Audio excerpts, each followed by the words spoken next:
Hola, soy Antonio, un reciente seguidor de tu trabajo, y me gustaría compartir mi relato con toda tu comunidad para contribuir un poco a tu interesante canal. Bueno, tengo una familia bastante grande. Nosotros somos originarios de Cuitzeo, Michoacán. Sin embargo, casi todos vivimos en Estados Unidos, en California para ser más precisos. Yo era uno de los pocos que seguían en el pueblo en ese entonces, y a la edad de 19 años tomé la decisión de emprender el difícil camino por el desierto, como lo habían hecho mis abuelos y padres. Se hizo la mitad del pago como estaba acordado. El resto se entregaría estando ya del otro lado, en la casa de seguridad. Se podría decir que los coyotes eran de confianza, pues eran los mismos que cruzaron a mi familia. Al inicio del trayecto éramos un grupo de 20 personas, pero debo decir que no todos terminamos el recorrido. Yo vi cómo iban muriendo uno tras otro a causa de todos los horrores que trae consigo ese desierto. Cuando llegamos al río Bravo, fue el momento del primer deceso. Tuvimos la mala suerte de que cayera una espantosa lluvia 2 noches seguidas antes de nuestra llegada. La corriente era bastante fuerte y habían personas que no sabían nadar. Un hombre de 50 años que era arrastrado por la corriente, en su desesperación, terminó arrastrando a una mujer que iba con su pequeño hijo, cargándolo por encima de los hombros. Los tres gritaban pidiendo ayuda, para luego perderse en unos cuantos segundos entre el agua que rezumbaba horriblemente. Allí entendí lo que mis padres me dijeron tiempo atrás, que en el desierto nadie arriesga su vida por la de un desconocido. Todos continuamos adelante sin voltear atrás, porque también el coyote no detenía el paso. Supongo que ya están acostumbrados a ver cómo se van quedando los migrantes en el camino, que ya ni siquiera hay tiempo para detenerse a lamentar una muerte. El sol pegaba intensamente, y por los zapatos mojados empezaron a arder los pies. El coyote dijo que más adelante estaría el primer punto de descanso. Tardamos una media hora en llegar para al fin descansar un poco. Las ampollas comenzaron a ser un problema. En algunos, incluso ya les sangraban los pies por la humedad y el fuerte calor. Todos nos acomodamos por debajo de un árbol que hacía buena sombra, para tomar algo de agua y comer un poco también. Entonces, el coyote dijo que aprovecháramos para poner a secar todo lo que estuviera mojado, porque no volveríamos a descansar hasta la mañana siguiente. Varios empezaron a desnudarse casi por completo, pues por lo húmedo de la ropa comenzaba a haber molestias en la piel de algunos. Colgaban sus pertenencias en las ramas de los árboles. Vi como un par de señoritas que iban en el grupo quedaron en ropa interior para poner a secar su ropa. Lo poco que traían en su mochila también se mojó por completo. El mismo caso fue para todos. Lo bueno es que la comida es enlatada o empaquetada, justo para evitar un imprevisto como ese. El coyote no dejaba de mirarlas, pues las dos jovencitas eran guapas, delgadas y de buen cuerpo.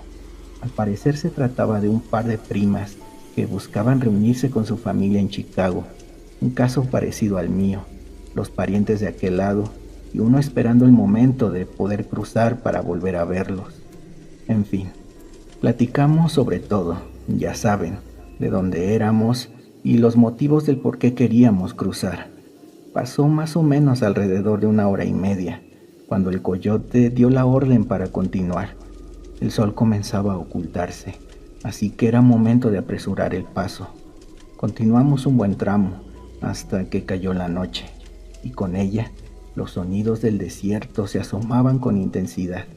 Las bestias salen a cazar, sin importar lo que seas. En el desierto todo es comida, y los migrantes no somos la excepción. Se escuchaba y se podía sentir como algo nos rodeaba sigilosamente. Noté cómo el guía se iba poniendo nervioso, además de que se la pasaba buscando alrededor algo con desesperación. Fue entonces que salieron varios animales de entre la maleza. Bueno, eso creímos todos. Sin embargo, cuando se acercaron, vimos que más bien se trataba de unas ancianas, jorobadas, con muy mal aspecto. Mi corazón se aceleró como nunca, pues sabía que esas ancianas no traerían nada bueno. Nos invitaban a ir con ellas para guiarnos por el camino correcto, mientras se iban acercando poco a poco a nosotros. Las mujeres empezaron a llorar y a rezar, pidiendo que por favor no se acercaran más. Los hombres tomamos piedras y palos para tratar de ahuyentarlas. En eso, alguien se percató de que el coyote no se veía por ningún lado, y justo ahí, un señor le tiró un fuerte rocazo a una de esas ancianas que hasta le volteó toda la cara. La anciana se quedó en esa posición por un momento y de pronto se empezó a reír de una manera verdaderamente macabra. Ella junto a las otras 3 ancianas cambiaron de forma frente a nuestros ojos. Se convirtieron en una especie de animales, como un lobo, pero más grandes y más feos. Ahí se lanzaron contra todo el grupo de migrantes. Todos corrimos en diferentes direcciones. Solo podía escuchar los gritos de terror de mis compañeros, dejándolos atrás sin saber si los volvería a ver de nuevo. Entonces, de repente escuché suavemente una voz desde algún lugar. ¡Shh! ¡Shh! ¡Shh! ¡Oigan! ¡Estoy arriba! Era el coyote. El muy cabrón se encontraba trepado en lo alto de un gran árbol. Nos dijo que subiéramos sin hacer tanto ruido. Las primas junto a una señora que viajaba sola fueron las primeras. Yo fui de los últimos, por eso me tocó un lugar muy incómodo y angosto, pero desde arriba se podía ver a los desafortunados que se quedaron abajo corriendo de aquellas bestias. Fuimos testigos de cómo esas criaturas atraparon a un señor. Su hijo quiso ayudarlo, pero en eso lo agarraron también a él. Los arrastraron con fuerza hasta perderse entre los matorrales. Volteando a los lados para buscar a mis compañeros, pude ver cómo las primas se tapaban la boca para evitar gritar. Fue un momento espantoso. Se me revolvían las tripas y me temblaba todo el cuerpo del puro miedo. Luego de un rato los gritos pararon. Una tranquilidad y silencio sepulcral nos llenó de angustia a todos. El coyote dijo que aprovecháramos para bajar y alejarnos de esa zona, pues ahora esas criaturas estarían ocupadas comiendo. Todos lo miraron con odio, como si lo culparan de lo que acababa de pasar, pero él solo apresuró a dejar el árbol para continuar, argumentando que ya nada se podía hacer. Se puso a la defensiva y dijo que eso era parte del recorrido. Si queríamos llegar al otro lado, no podíamos parar sin importar a cuántos dejáramos atrás. Todo el trayecto se convirtió en un calvario. Nadie quería decir nada. Tratamos de ir en silencio para evitar llamar la atención de aquellas criaturas de nuevo, y sin mencionar lo que acababa de pasar, para evitar que nos invadiera el pánico también. Yo no dejaba de temblar. El frío y el miedo casi me hacen caer, así que trataba de pensar en cualquier otra cosa para distraerme. Entonces, algunos preguntaron sobre las ancianas, qué eran, y más importante aún, si el coyote sabía algo sobre ellas. Él solo dijo que ellos las llamaban brujas, pero que podrían ser cualquier otra cosa. No quiso decir más. Ya, hay que darnos prisa, o nos va a ganar la noche sin que hayamos acortado el camino. Me di cuenta de que de los 17 que íbamos, ya solo quedábamos 13. Le imploraba a Dios que por favor los 13 lográramos llegar al otro lado con bien. Sin embargo, aún faltaba se extendiera la pesadilla.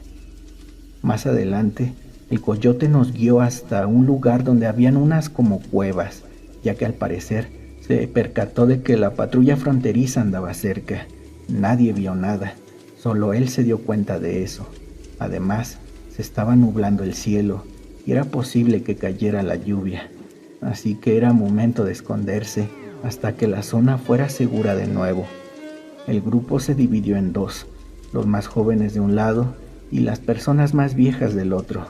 El coyote empezó a revisar a todos y se dio cuenta que las personas más grandes en su mayoría iban lastimadas, así que se acercó a nuestro grupo para hablar con nosotros. Escuchen, morros, les voy a decir la verdad. Esos viejos dentro de poco se convertirán en una carga para el viaje, porque ya están muy lastimados.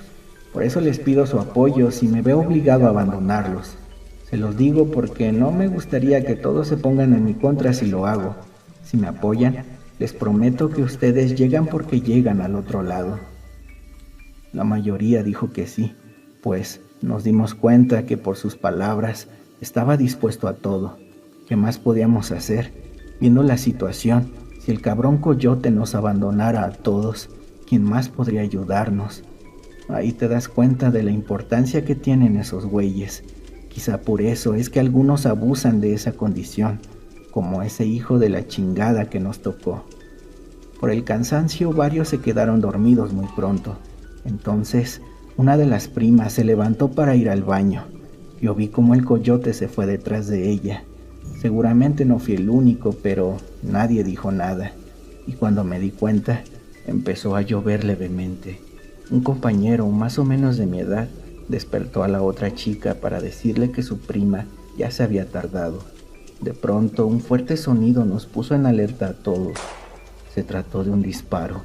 Corrimos para ver qué había pasado, y al llegar, vimos a la chica desnuda tratando de taparse con su ropa tirada en el piso, y a su lado se encontraba el cuerpo ya sin vida del coyote. El cabrón quiso abusar de ella amenazándola con una pistola. Sin embargo, la chica no se dejó, y en el forcejeo, una bala le quitó la vida al desgraciado aquel. No sabíamos cómo reaccionar. Por un lado estuvo bien que la muchacha se defendió, pero por el otro lado, ahora nos acabábamos de quedar solos, sin coyote. El miedo invadió la cabeza de algunos y comenzaron a reclamarle a la chica, quien se encontraba siendo auxiliada por su prima y varias personas más. Ya no se podía hacer nada. Lo único que nos quedaba era esperar a que la lluvia se detuviera para continuar por donde el coyote nos llevaba, y a partir de ahí, continuar solo con la bendición de Dios. Pasaron un par de horas hasta que paró la lluvia.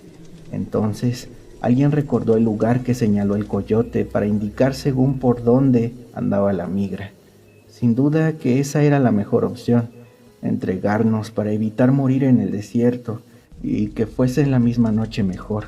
No fuera a ser que amaneciendo viéramos todo distinto ya con el sol y termináramos perdiéndonos aún más, o que se fueran a otro lugar los de la migra.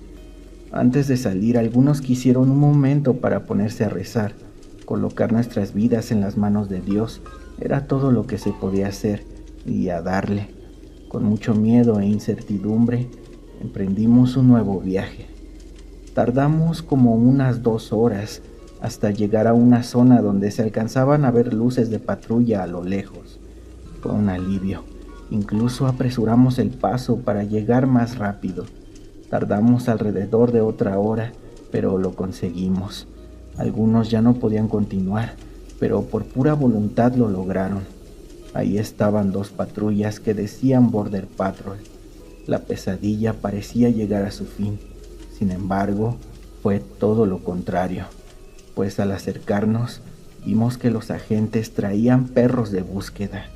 Por la desesperación, un señor les gritó pidiendo ayuda sin medir las consecuencias. Las primas y yo nos quedamos cautelosos detrás, escondidos entre las ramas, viendo lo que pasaba. Entonces, los perros se pusieron en alerta. Los de la migra se acercaron al grupo para hablar con los migrantes. Hasta ahí todo parecía normal. Una de las primas quiso salir al percibir que todo marchaba bien. Sin embargo, yo la detuve, pues había algo que me daba mala espina, y es que uno de los oficiales se acercaba sin quitar su mano del collar del perro, como si lo fuera a soltar en cualquier momento. Me di cuenta de cómo iban rodeando a nuestros compañeros para que no tuvieran por dónde escapar. Anteriormente mi familia me había hecho la advertencia de no confiar en la migra. No son personas de fiar. Ellos nos ven como invasores, enemigos de Estados Unidos, me decía una tía siempre que me visitaba, y cuando me di cuenta, soltaron a los perros. No tardaron en alcanzar a los más lastimados del grupo. El resto se esparció por donde pudo, pero los Border Patrol los recibían a balazos. Entonces las primas junto a mí saltamos una zanja, caímos sobre un montón de ramas y gracias a eso pudimos alejarnos un poco más de los colmillos de aquellos animales sin que nos vieran. Corrimos hasta llegar a un gran árbol, donde ya cansados y siguiendo lo que el coyote nos enseñó, subimos hasta la parte más alta. Un chico que trataba de subir a otro árbol algo cercano fue alcanzado por un perro. Luego llegó otro. Lo tenían bien agarrado. El chico pedía ayuda, pero no había nadie cerca. Supongo que al ver la situación e impulsado por la desesperación también, él mismo se quitó la vida con la pistola del coyote, pues al parecer fue quien se quedó con ella luego del incidente con la muchacha. No voy a mentir, luego de ver eso me derrumbé por completo. Ya no sabía qué hacer. Quería cerrar los ojos y que la pesadilla se terminara. Justo ahí sentí como las dos primas me abrazaron fuertemente, porque ellas se encontraban en la misma situación que yo. Abajo se escuchaba el ruido de los perros despedazando el cuerpo del pobre muchacho, mientras yo cubría la cara de las dos chicas con mis brazos para que no vieran nada. Se me hizo eterno, pero luego de un rato llegaron los Border Patrol para llevarse a los perros. No le hicieron mucho caso al cuerpo del paisano. Ahí lo dejaron sin más. Supongo que debido al miedo ni siquiera sentí que mis pies estaban todos entumidos por la pésima posición en que los tuve un largo tiempo ahí sobre el árbol, y cuando llegó el momento de bajar, no me respondían. Con la ayuda de las primas bajé para poder estirar los pies antes de continuar. Gracias a eso, encontré el arma tirada y medio enterrada. Me la guardé a escondidas por si acaso, si las cosas no mejoraban, quizá usarla podría resultar mi única salida. Luego de eso fue el momento de seguir. Los primeros rayos del sol iluminaban el desierto, pero eso no ayudó para nada, ya que todo se veía igual. Para donde sea que voltearas, solo se miraban montañas y caminos que no llevaban a ningún lugar claro, ni para atrás, ni para adelante, ni para ningún lado. Con cada paso que dábamos, solo sentía cómo nos alejábamos más y más. Eso me tenía muy preocupado.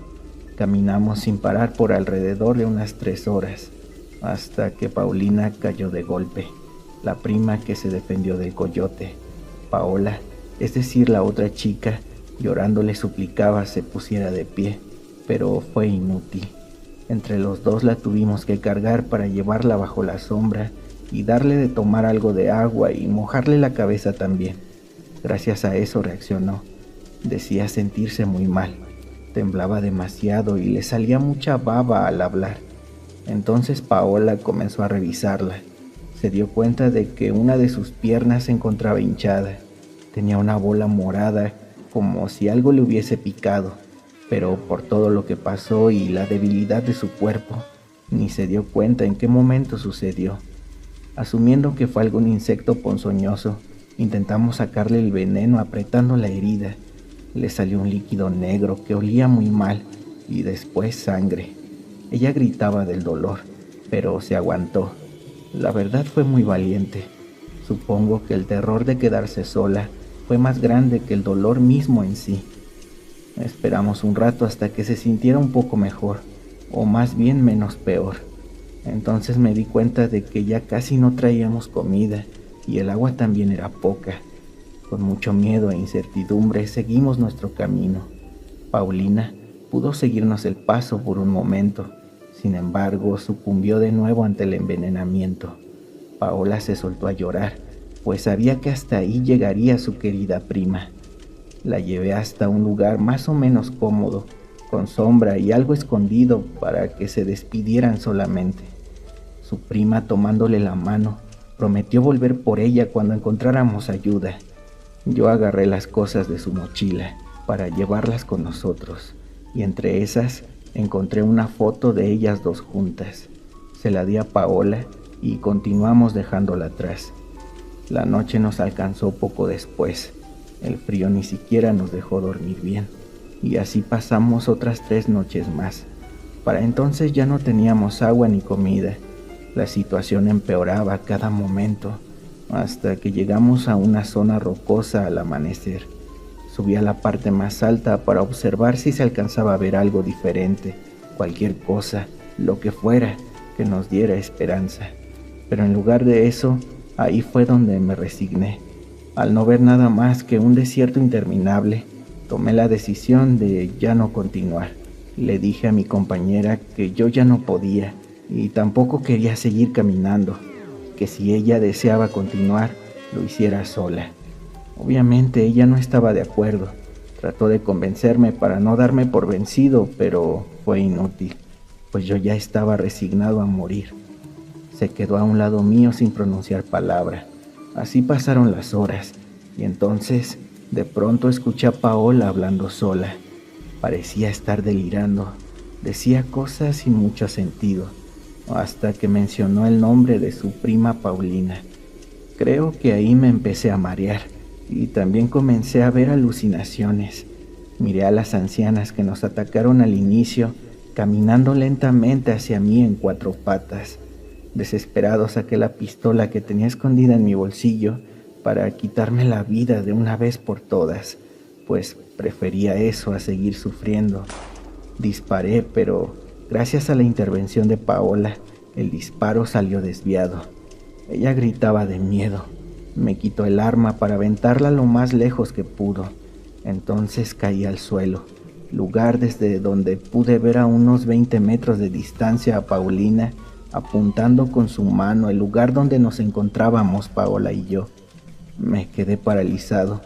De pronto un grupo de personas corriendo llegaron a nuestra ubicación. Traían mochilas y equipo de búsqueda. No entendía nada.